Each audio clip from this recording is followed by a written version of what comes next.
அனைவருக்கும் இனிய மாலை வணக்கம்.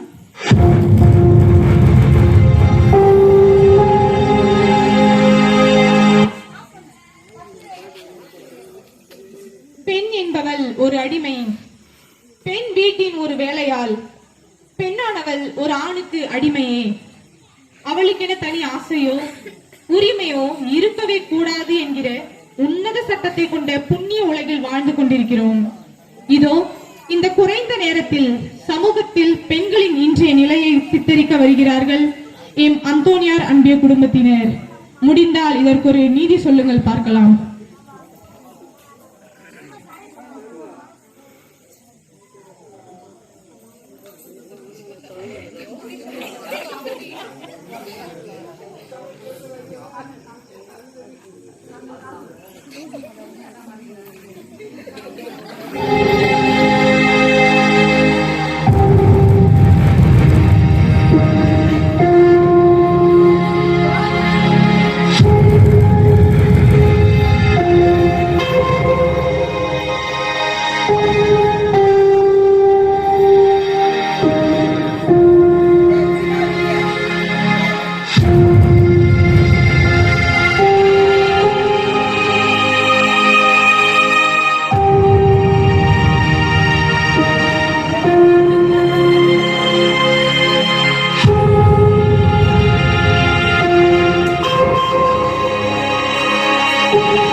ஹலோ அப்பா, அப்பா நான் MBBS பாஸ் ஆயிட்டேன்பா.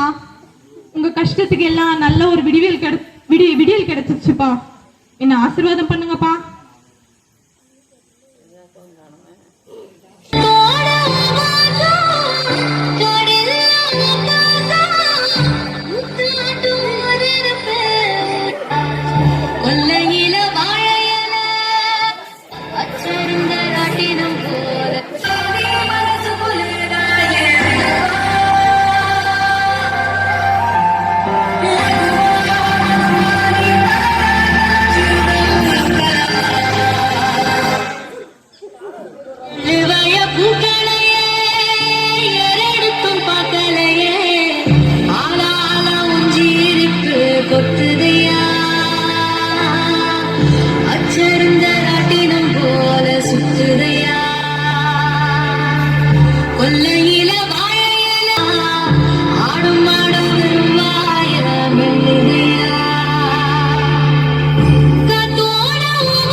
சொல்லுதையா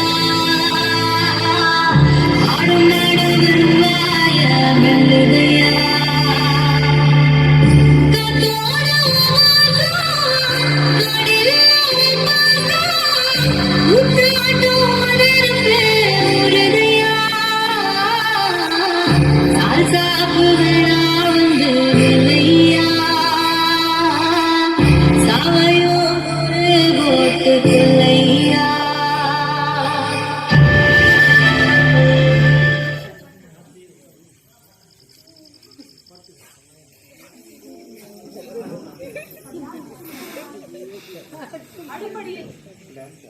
அடுப்படியில் வேலை செய்யும் பெண்களுக்கு படிப்பதற்கு என்றனர் பொருத்தோம். சில துளசி செடிகளால் பல கள்ளி செடிகள் அழிக்கப்பட்டது, கல்வி பெற்றோம் நாங்கள். ஆண்களைப் போல பெண்களுக்கு சொத்தில் உரிமை இல்லை என்றனர், வெகுண்டது சில அரசின் சட்டங்கள், உரிமை பெற்றோம். இப்பொழுது நாங்கள் கேட்கும் உரிமை என்ன தெரியுமா? மனித உருவில் வாழும் அரக்க ஆண்களே, உங்களைப் போல் நாங்களும் ஒரு மனித உயிர்களே. இதை நீங்கள் உணர இன்னும் எத்தனை சட்டங்கள் வேண்டும்? உன் தாயை போல், உன் சகோதரியை போல் பிற பெண்களையும் பார்க்கும் எண்ணம் எப்பொழுது சமூகத்தில் எழும்? இந்த சூழலில் என் உள்ளத்தில் எழும் ஒரே கேள்வி என்ன தெரியுமா? சுதந்திரம் அடைந்து விட்டோம், அது சரிதான். ஆனால் சுதந்திரம் ஆண்களுக்கு மட்டுமா என்பதே என் கேள்வி. இரவு 12 மணிக்கும் ஒரு பெண் தனியாகவும் பாதுகாப்பாகவும் பயணித்தால் அன்றே இந்தியா முழுவதும் சுதந்திரம் பெற்ற நாள் என்று காந்தி கூறினார். அது இன்றளவும் கனவாக உள்ளதே வருத்தம். நன்றி.